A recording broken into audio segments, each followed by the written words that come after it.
경북경찰청 청도경찰서에서 조사를 받는 상황을 기준으로 말씀드리겠습니다. 안녕하세요. 법률사무소 아신입니다. 경찰 출석 요구를 받으면 대부분 사실대로 말하면 되겠지라고 생각합니다. 그런데 수사는 이미 접수된 진술과 자료를 토대로 일정한 틀을 갖춘 상태에서 진행되는 경우가 많습니다. 그래서 조사 당일의 답변보다 그 전에 사건을 어떻게 정리했는지가 훨씬 중요합니다.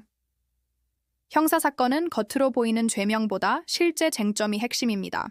절도는 점유와 고의, 성매수는 대가성과 인식, 성범죄는 진술의 일관성과 객관적 정황, 보험사기는 자금 흐름과 공모관계가 중심이 됩니다.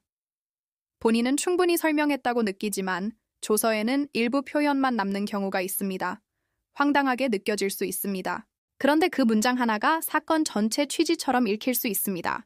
그래서 사실관계 시점 증거를 나눠 진술의 구조를 먼저 설계합니다. 경찰 단계는 사건의 끝이 아니라 이후 절차의 출발점이 될 수 있습니다. 송치 가능성, 기소 여부, 재판에서 다툴 부분까지 함께 봅니다. 인정할 부분과 다툴 부분을 구분하지 않으면 이후 대응이 흔들릴 수 있습니다. 사건을 맡을지 여부도 감정이 아니라 증거의 방향, 법적 쟁점, 민사 확장 가능성을 기준으로 판단해왔습니다. 상담은 설득이 아니라 판단을 돕는 설명 과정이라는 태도를 유지합니다. 형사 문제는 민사 분쟁으로 이어지는 경우도 많습니다. 합의, 손해배상, 채권 관계가 동시에 얽히기 때문입니다. 그래서 소송 결과만이 아니라 실제 회수 가능성을 먼저 따집니다. 재산조사, 가압류, 강제 집행까지 이어질 구조인지 점검합니다. 판결만 있고 집행이 되지 않으면 현실적인 해결이라고 보기 어렵습니다. 부동산 분쟁이나 전세 사기 사건은 계약 구조와 권리 관계를 함께 봅니다. 공인중개사 자격을 바탕으로 계약서 내용과 등기 흐름을 동시에 검토해 왔습니다. 가사 사건 역시 감정 대응이 아니라 장기적인 이해관계를 중심으로 설계합니다.